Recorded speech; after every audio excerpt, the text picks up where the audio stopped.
Hi everyone, a little thing about me, I love Shakespeare's plays.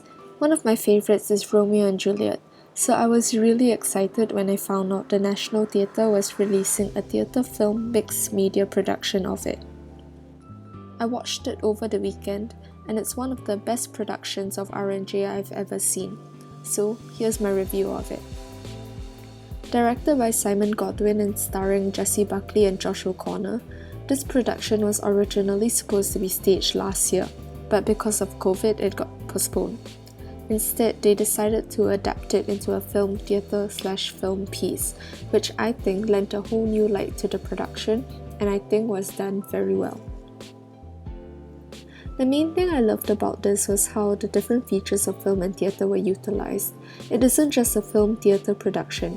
In fact, throughout, the production format shifts between a more theatrical staged one and a more polished film one.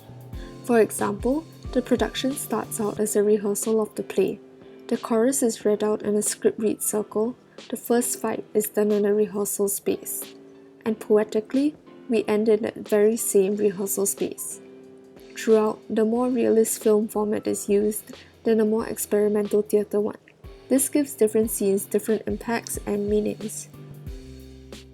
This production is also much shorter than normal renditions of Romeo and Juliet.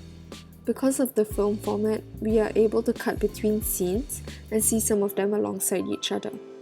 Narratively, this makes sense, both because they happen at the same time and because seeing them together allows them to juxtapose each other and makes them even more tragic.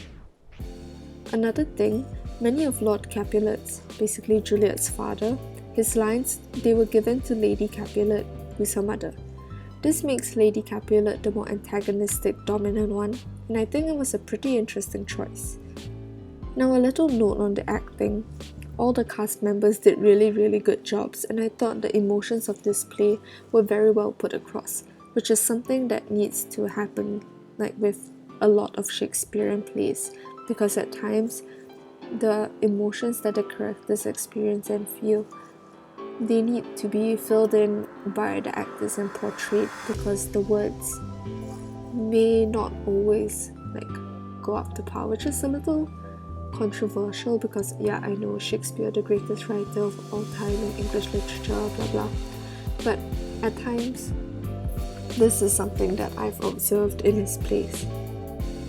I've included the links to both the National Theatre site for this production and a New York Times review that's much more eloquent and detailed than anything I've said in this video in the description.